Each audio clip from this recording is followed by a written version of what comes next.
It was you after all. The one who saved me when I was buried in the snow on that blizzard day 15 years ago. No way, right? Those words mercilessly broke open the door to memories that I had sealed tightly in the depths of my heart. The girl I had saved long ago appeared at this matchmaking event where the company's fortunes depended on it. As I was at a loss for words, she looked straight at me and continued, "I've been looking for you for a long time. There's something I have to tell you."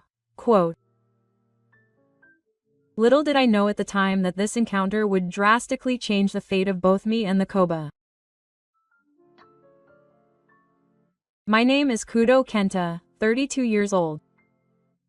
For 15 years since graduating from high school, I have worked as a metalworking craftsman at Yamamoto Manufacturing, a small local business that has been passed down from my father's family. I am confident in my skills. However, there was a reality that my individual skills alone could not solve. Everyone else switched to Kuroki Seiko. The soothing voice of factory manager Yamamoto at the Koba turned the atmosphere heavy. Our skills will not be affected by Kuroki Seiko. We will definitely turn things around. Quote. The factory manager, who had been acting very polite, seemed to be trembling slightly. That was when it happened, everyone. What's with that morning face? It was Kuroki Akira, the son of the president of our rival, Kuroki Seiko, who appeared dressed in a fancy suit. What the hell is that? Go home already. No, don't make such a scary face. I came to check on you out of kindness. Oh, now that you mention it, you lost another job to us, didn't you? His eyes, grinning as he looked around the place, made me bite my tongue. How about that? I'll buy it from you, that idiot of yours. I'll make you a good offer now. Don't mess with me. This place is our soul, inherited from Senyo. That's right. When I glared at him, Kuroki snorted in mockery. Soul? Can you really make a living with that? Well, whatever. It'll probably go bankrupt within a few months anyway. With those spit-out words, Kuroki left. Let him say his damn words. At that moment, I saw a figure moving around the entrance to the exchange. Oh, who's that? When I got closer, it was a young woman. She was peering in as if searching for something. Excuse me, is there something you need? When I called out to her, the woman let out a small scream and jumped up. Oh, no, it's nothing. With that, the woman ran off with her face bright red. What was that woman just now? That morning, the large press, the lifeline of Kawaba, had stopped moving after firing a huge amount of bullets. It was no longer possible to repair it. The faces of the craftsmen were filled with a deep sense of resignation and despair. An oppressive atmosphere hung over Koba all day, and only the bare minimum of words were spoken. At dusk after work, I was picking up money from a vending machine for sightseeing expenses with my senior Tanaka, who lives here, and my junior Sato. My child will start elementary school next spring. If things continue like this, I might not even be able to buy him a school bag. Sato, still in his 20s, stood there weakly. His face was tired and bewildered, belying his youth. You idiot. Don't whine, it'll all work out somehow. We'll do something about it. Tanaka, the oldest, said this and patted Sato on the shoulder. But his voice lacked the usual strength, and his back, illuminated by the setting sun, looked somehow small.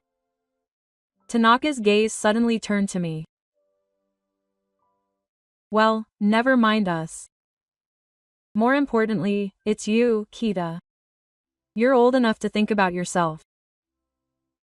Why don't you get married and settle down? Please don't, Tanaka.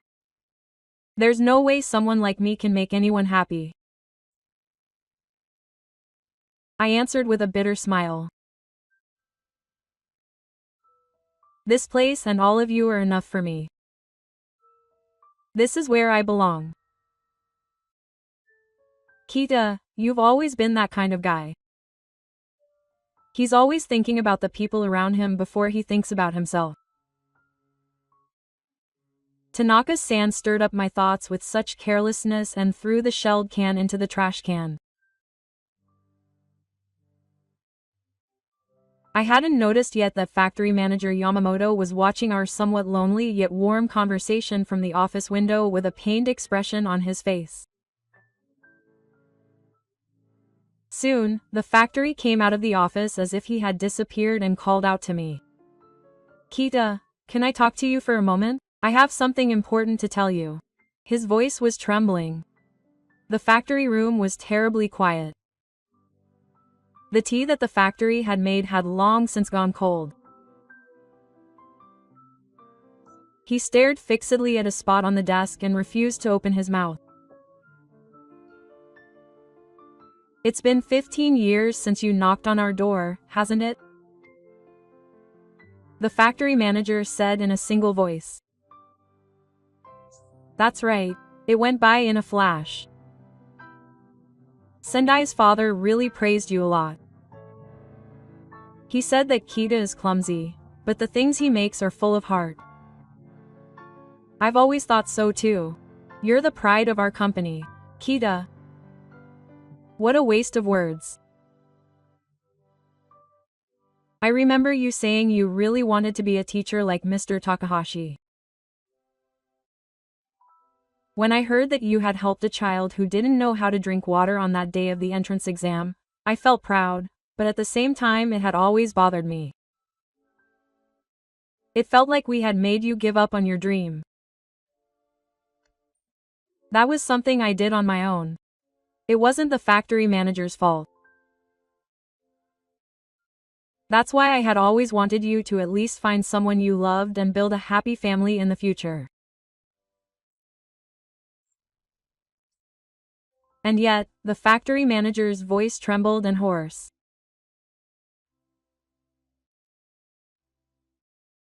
Now I have to ask you for something that's like hell.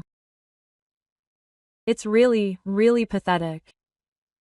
Factory. He took out a photo from his desk drawer with trembling hands. Kita, will you accept this arranged marriage? An arranged marriage? Me? What are you talking about, Koba? Are you kidding me? I'm not kidding. Ba slammed the desk hard and screamed. Tears flowed endlessly from his eyes.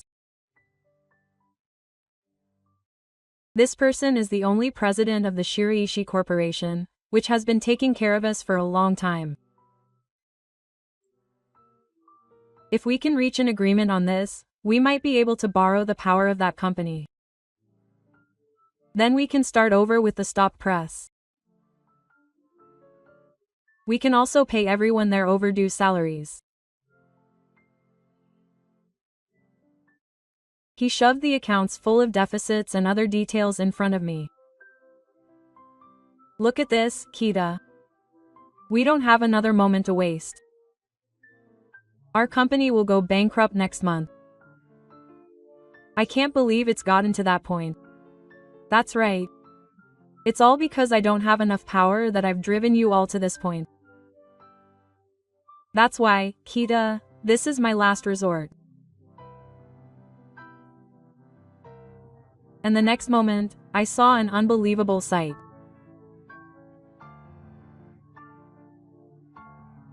Factory manager Yamamoto, who was older than my father and the very soul of this place, collapsed from his chair and scraped his knees and forehead on the oil-stained floor. He's trying to ruin your life for my own convenience. I know it's a cowardly and despicable request. I know it. But this is the only way.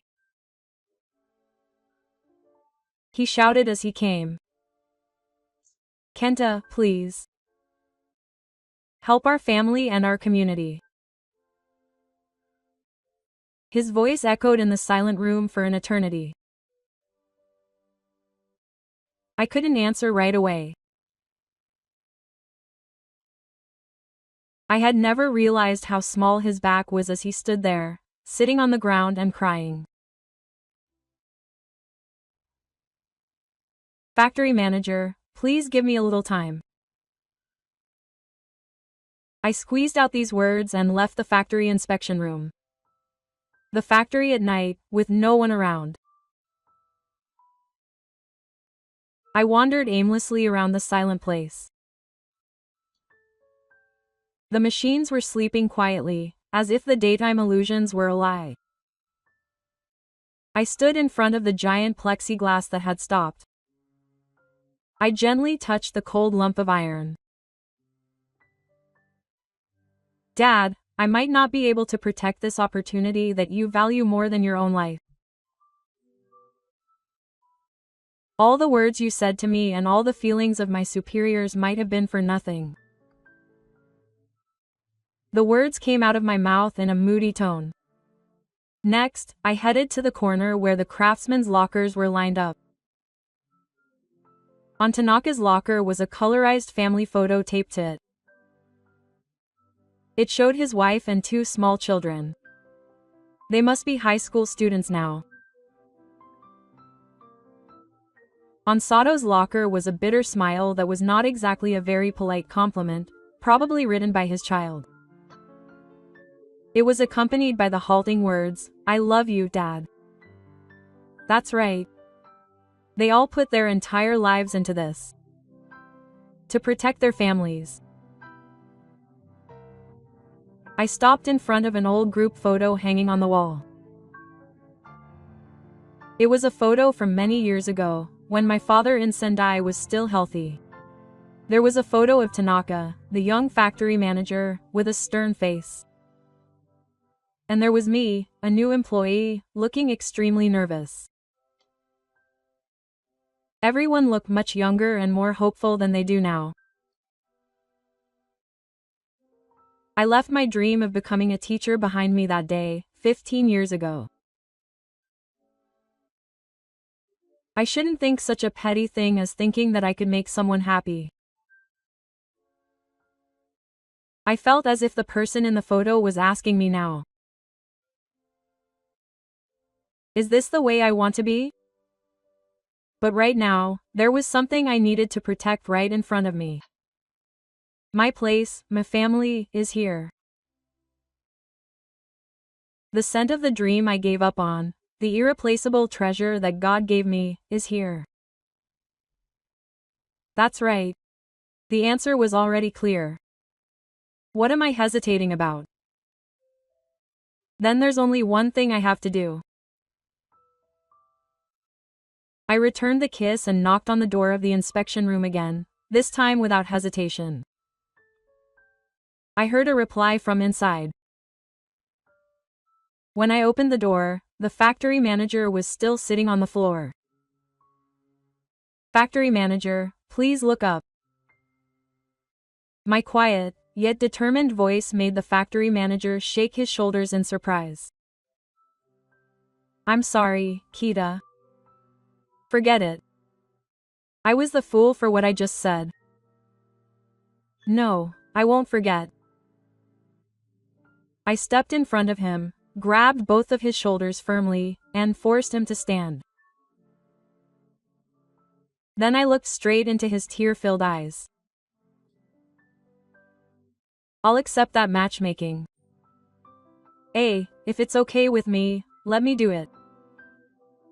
I can't let this place that the factory manager and everyone have protected end. At that moment, my face must have been the brightest it had ever been in 15 years. I was already prepared to risk my life. Excuse me. I straightened the collar of my unfamiliar jacket and stepped into the hotel lounge. Classy classical music was playing in the air, and it was a completely unsuitable space for someone like me who suited my work skills. Oh no.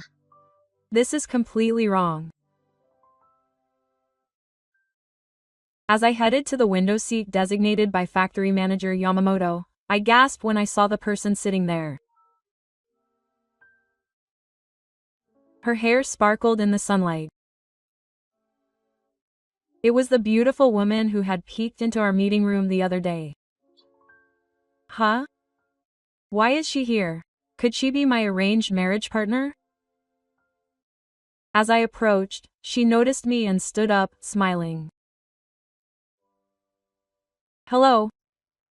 Are you Kudo Kita? Oh, yes, it's Kudo. Thank you for this tactic. I'm Shiraishi Na, the arranged marriage partner. Please have a seat. As I thought, this person is the president of Shiraishi Corporation.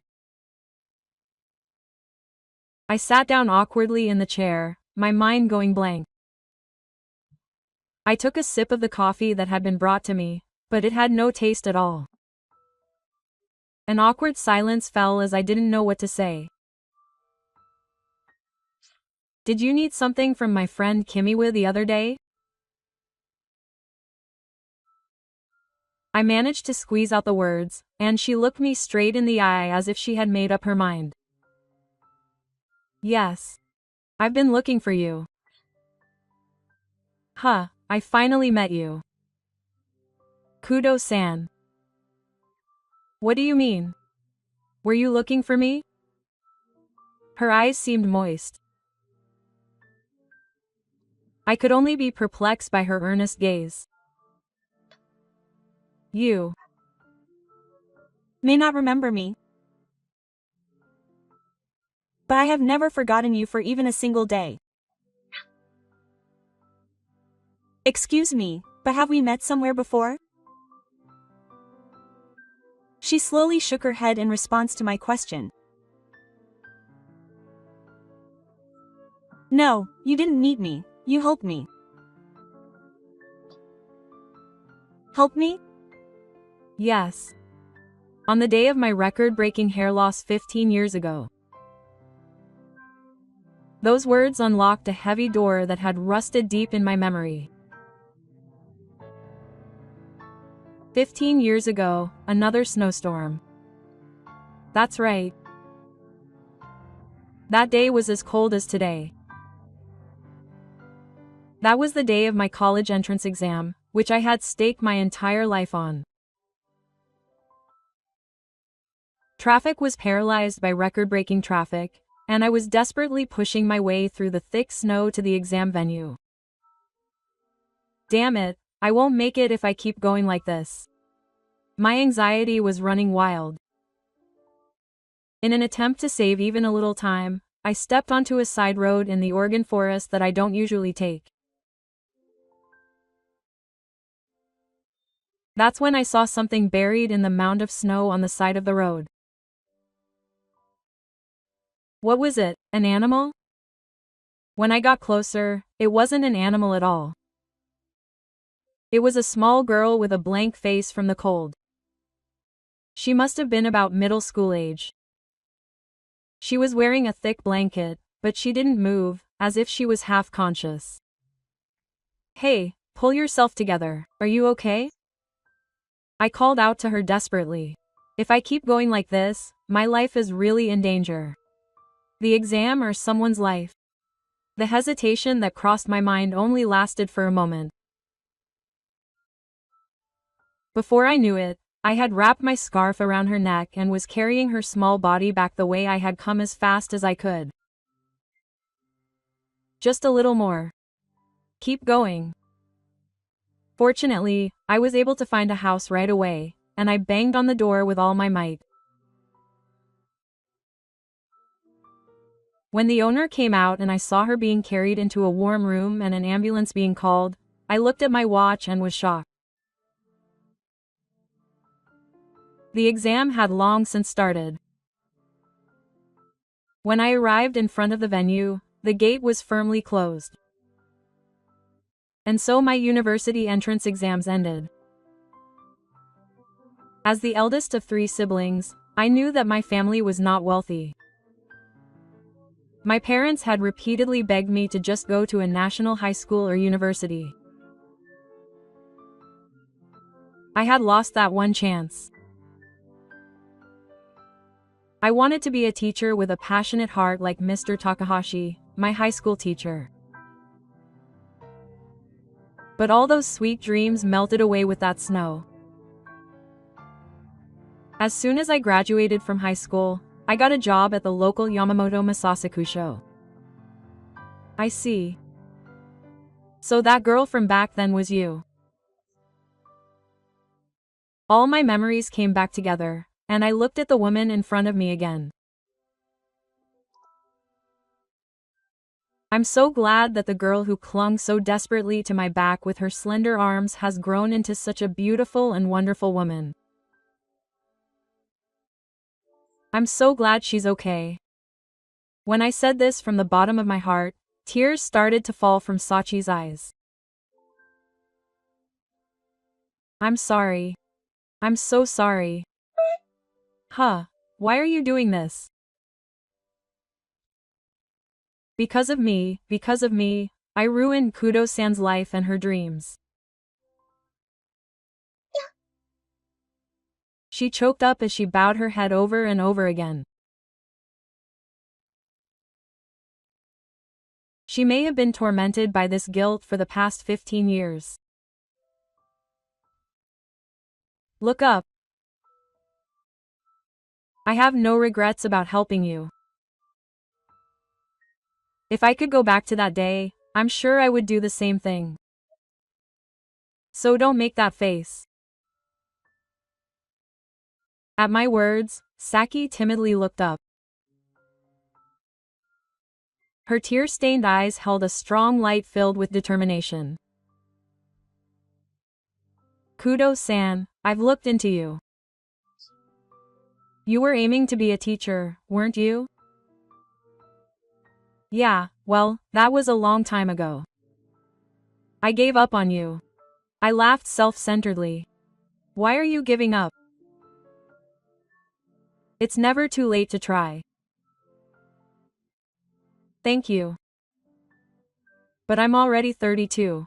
If I leave now, our company won't be able to function. I can't let my colleagues get lost on the island just for my own dream. I'm talking about that company. If the reason you're giving up on your dream is because of the company, I'll solve that problem.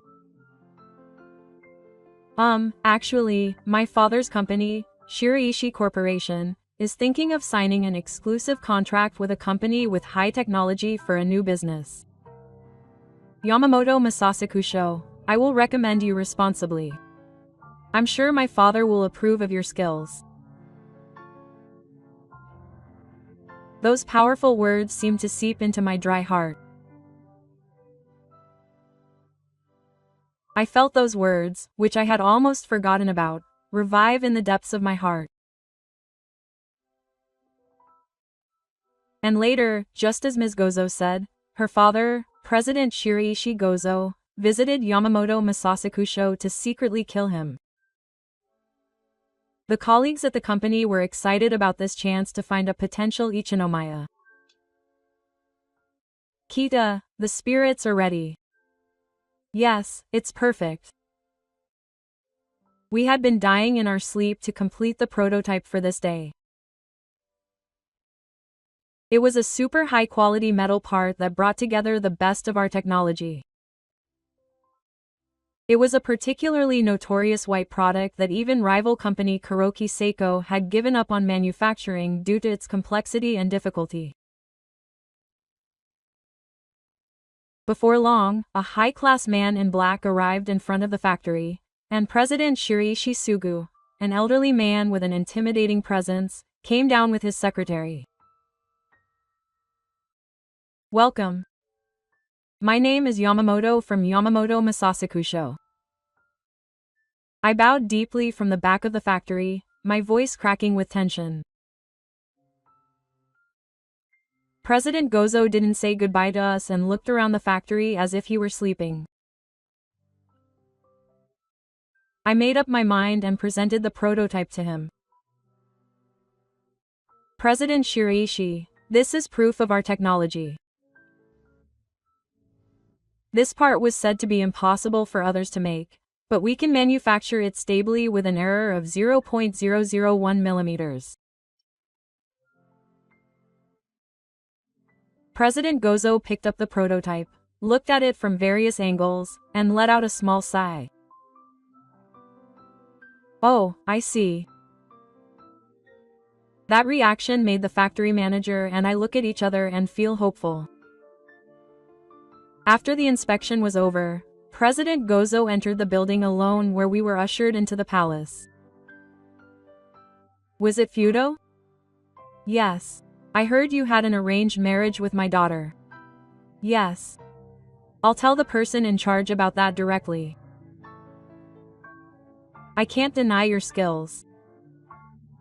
That's impressive. Thank you. My face brightened up at the unexpected words. But the next moment, my hopes were dashed. However, when it comes to my daughter's husband, it's a completely different story. I've already met my daughter. The man who stands next to her must have a background and family background worthy of her. Do you understand? There's no way I could entrust my precious daughter to a high school graduate craftsman like you. Those words pierced my heart like a cold knife. This stereotypical story is dead on for a high school graduate craftsman. It's just that a man like you hanging around my daughter is an eyesore. Sorry, but that's what I mean. No, that's not what I meant. Kenta's skills are the real deal. What are you saying, father? That's so rude. Ba and Yukina, who came in later, tried to find something to say, but President Zoro sneered. Shut up, you little brat. You don't understand anything. Management isn't about honor. With those words, he left the Oyuki room without looking back. All that was left was an overwhelming silence and the sweat dripping from my clenched fists onto the floor, which was stained with the smell of oil. After President Zoro left, all that was left in the Oyuki room was an agonizing silence, as if a typhoon had passed. Factory manager Yamamoto collapsed helplessly into his chair and sighed deeply. It's over. Everything. Damn it, damn it. I could only bite my tongue in anger and humiliation. I acknowledge his skills. But he said it's no good because he's just a high school graduate and a local. Don't mess with me. How much pride do you think we have in taking on this job? No matter how much I tried to swallow my words, rage boiled like magma deep in my stomach. But at the same time, my own helplessness weighed heavily on my entire body, as I couldn't do anything. Our teaching staff was so helpless in the face of the invisible, gigantic wall of power. I'm sorry. I'm so sorry. I couldn't find the words to write to Saki, who apologized in a trembling voice. She's a victim too. She should be the one suffering the most. At that moment, Saki, who had been looking down, suddenly raised her face. Her eyes were wet with tears, but there was no sign of the weakness she had shown earlier. Instead, there was a strong, sharp light, like that of a soldier heading to the battlefield. Your father's way of thinking is wrong. It's sad that a person's worth can only be measured by their academic background and family background. She shed tears and bowed her head to me and factory manager Yamamoto, saying, "I'm sorry." President Yamamoto, Mr. Kudo, my father really did something unreasonable, but please don't give up.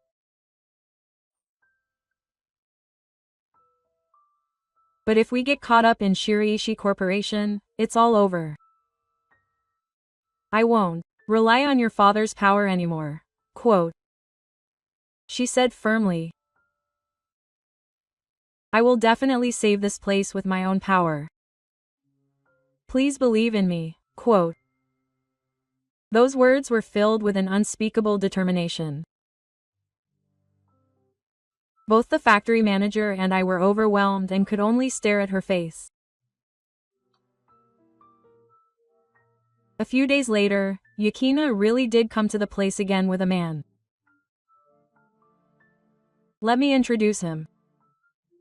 He is Takabayashi, a friend of mine from college who now runs an IT venture company. Nice to meet you. I'm Takabayashi. Yuki, I've heard that your technology is the real deal. The president, with his young, passionate eyes, looked us in the eye and said this clearly. In fact, we are currently developing a new product, and we are looking for someone to manufacture the extremely precise parts that will be its heart. He spread out a single blueprint on the table. The moment we saw it, both I and the factory manager next to me gasped. A complex structure, and the unbelievable level of processing required. I wonder if we can do this.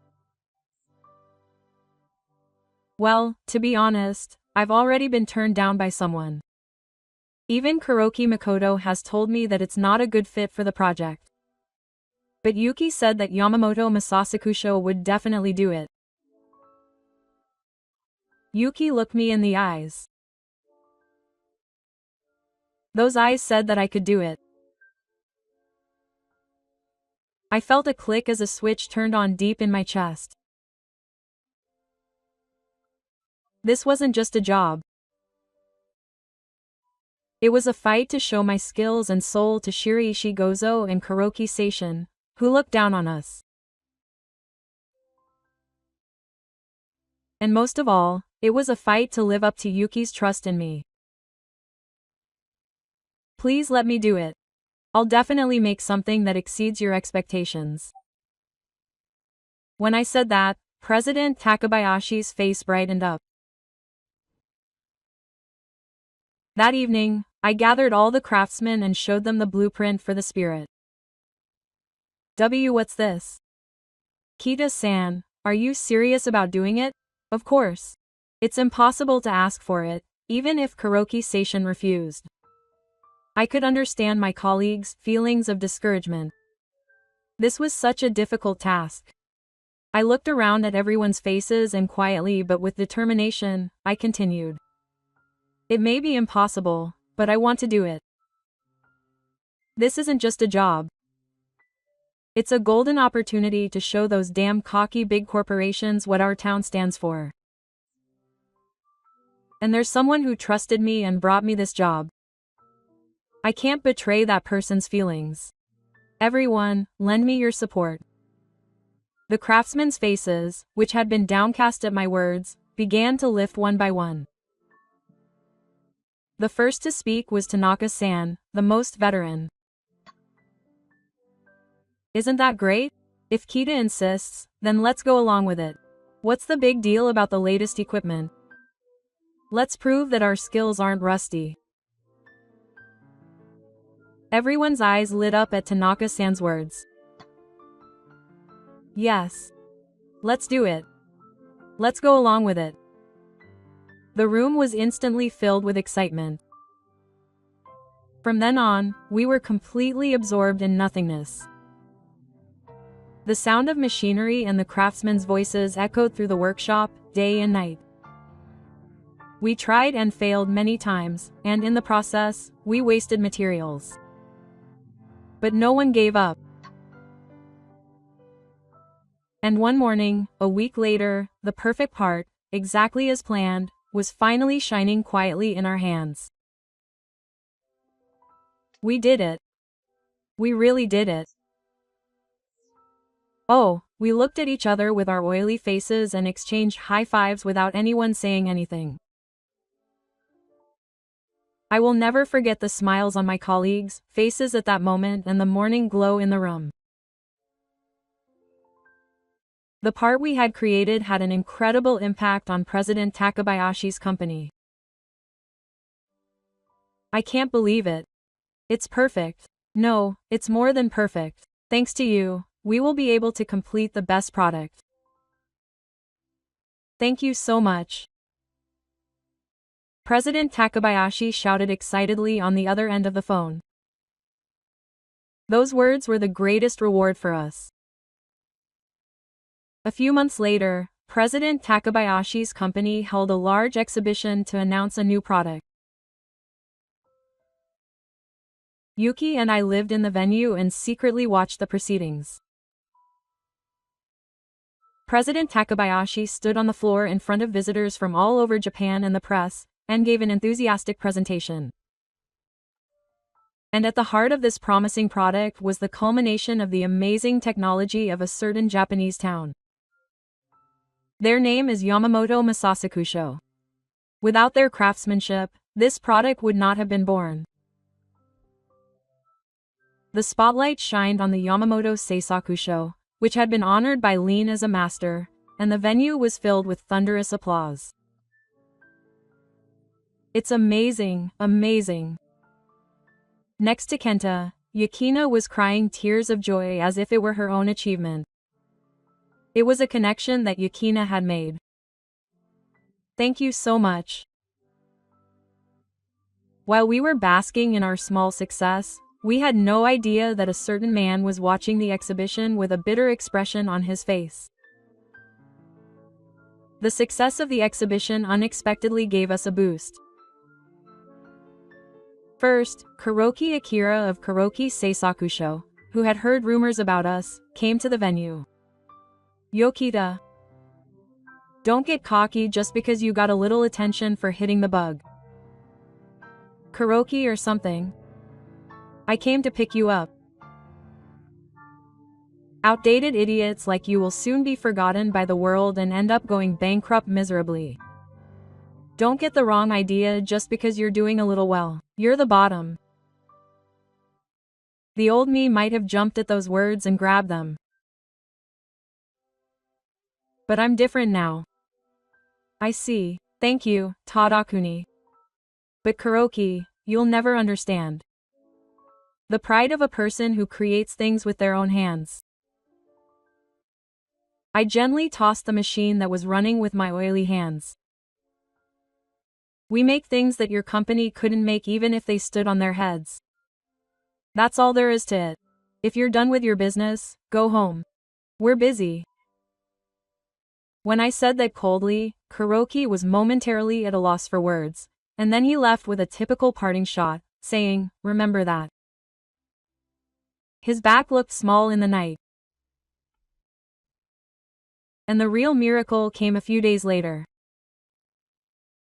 A technical specialist featured our Koba for generations. Look, Kita. We were all so big, we passed the magazine around and read it like children. That night, as I was organizing things alone in the Koba office, my cell phone went silent. The text that appeared was Earth. What is this? Is it a sales call? I answered the phone with a puzzled look on my face, and what I heard was the most unforgettable voice of my life. Hello? Is it Kudo? Is it Kudo or Kenta? Huh? The moment I remembered who the voice was, I almost fell off my chair.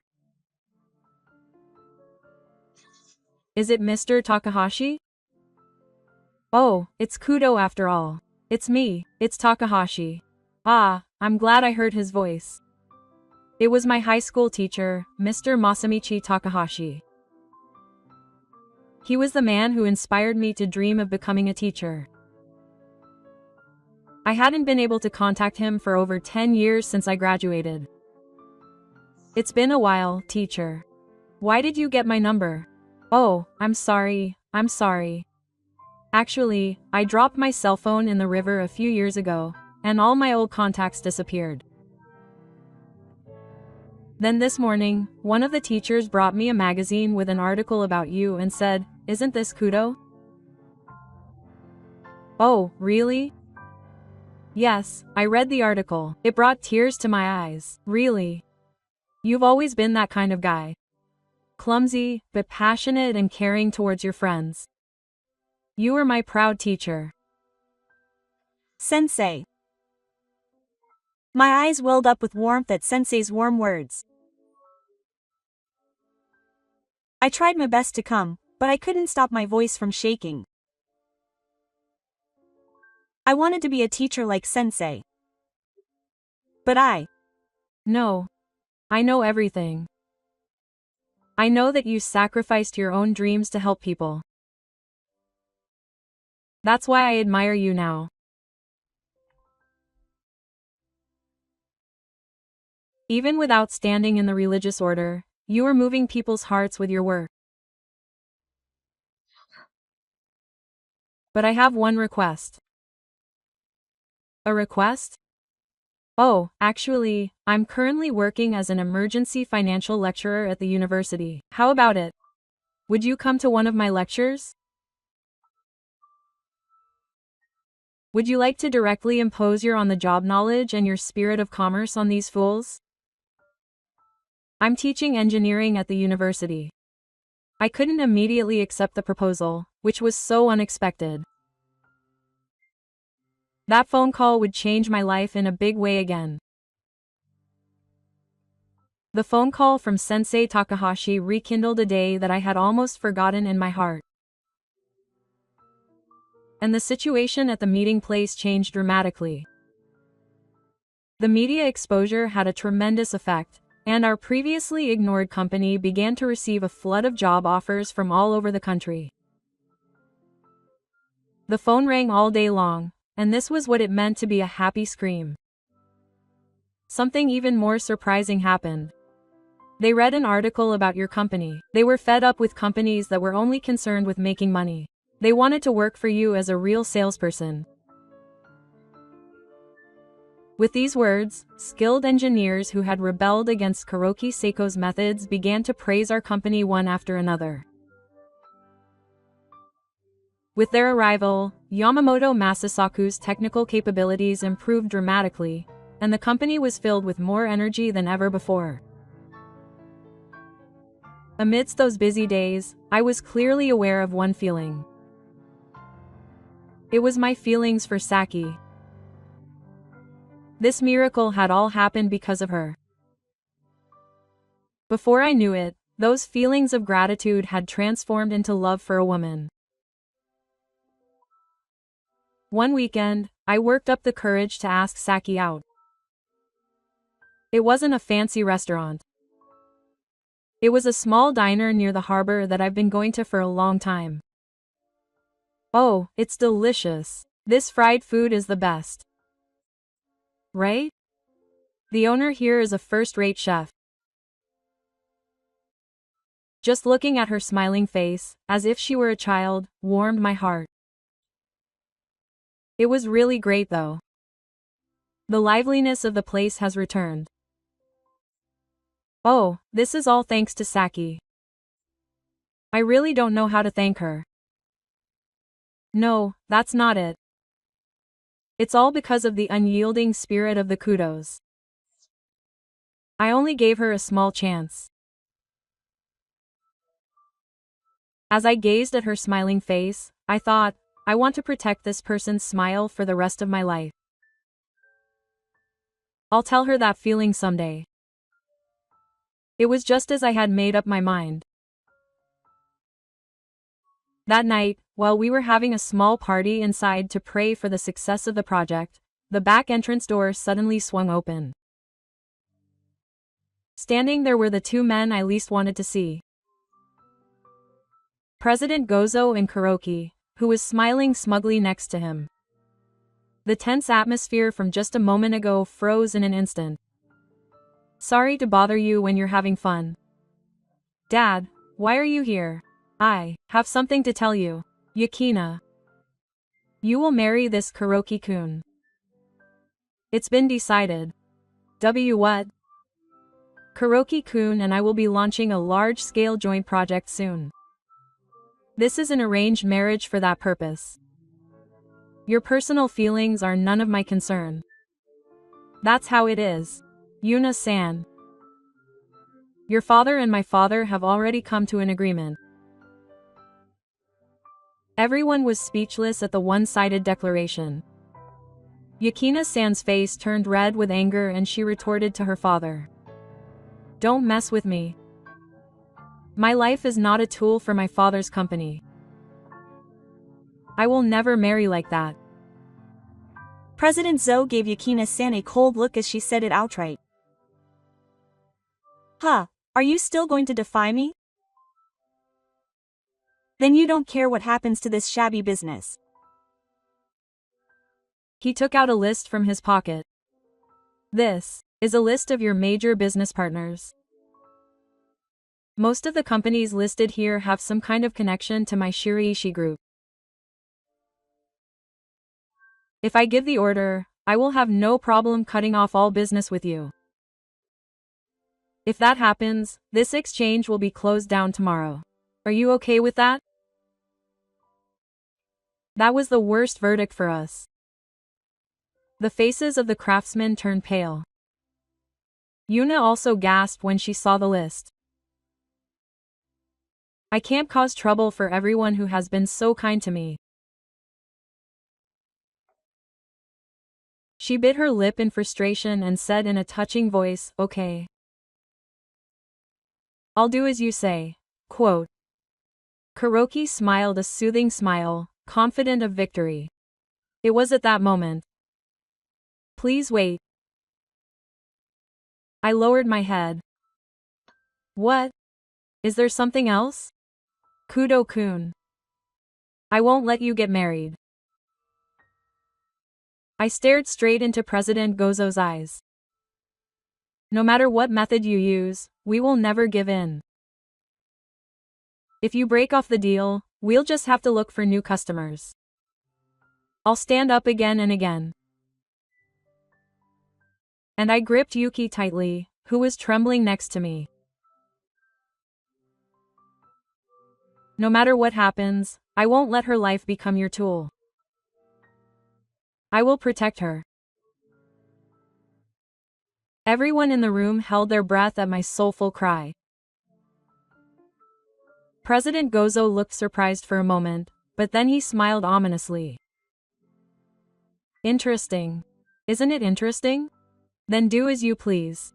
I don't care if you complain later. With those words, the two of them left. After the storm had passed, Saki-san confronted me with a tearful face.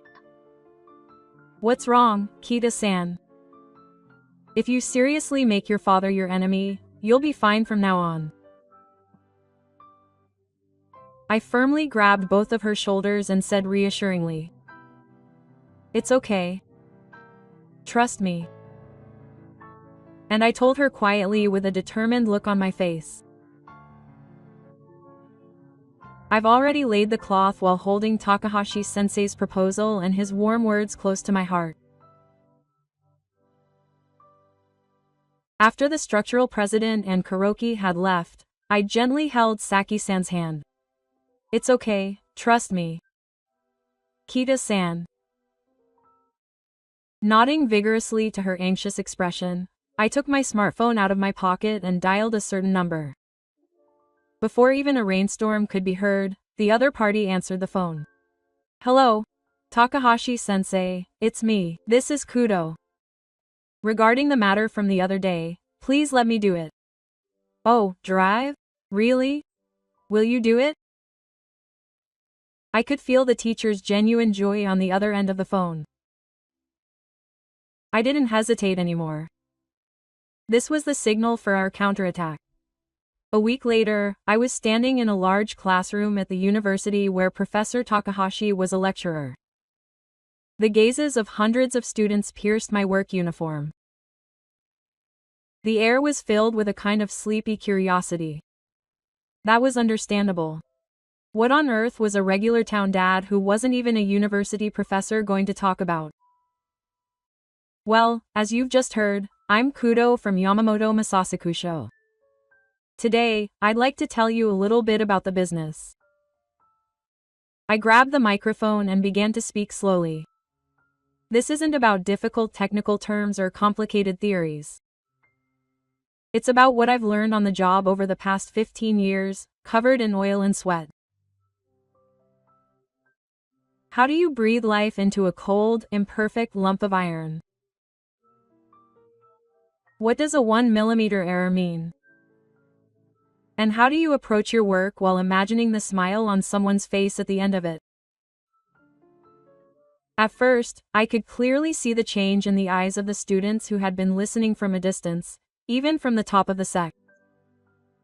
Students who had been fiddling with their smartphones in a bored manner looked up, and those who had been half-heartedly waiting for me leaned forward and began to write with their pens. My words were by no means fluent. However, there was a passion and a soul backed by experience that was second to none. The moment the lecture ended, the silent classroom was disrupted by thunderous applause. After the lecture, I was surrounded by students and bombarded with questions. Their enthusiasm did not stop at the university. The students' comments about the lecture posted on SNS led to us being featured on TV, in newspapers, and in the online media. Yamamoto Masasakusho suddenly became a figure that attracted social attention. At this point, even President Gozo and Seiji Kuroki could not act carelessly. If they put undue pressure on a socially respected institution, they would themselves be subjected to harsh criticism from the public. I heard that the formulaic story of Shiraishi Corporation and Kuroki Seiko naturally fell apart when President Gozo's plan failed. Furthermore, the engineers from the group who had gathered at our meeting place pooled their knowledge and experience and developed a series of confident processing technologies that far surpassed existing technologies. As a result, Kuroki Seiko's advantages, which were characterized only by low prices and the latest equipment, completely collapsed. They lost their main business partners and their performance deteriorated rapidly. It was not long after that I heard a rumor that Kuroki Aki had embezzled funds from his father's company and fled. The day all the storms passed, I was called back to the university. Kudo-kun, your lectures were truly wonderful. Not only the students, but we faculty members also learned a lot. The university officially asked me to continue serving as a visiting lecturer in the sect.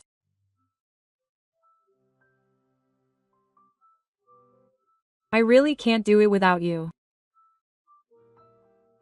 It's your words that resonate with the hearts of today's young people. How about you, Kudo? Chase your dream again.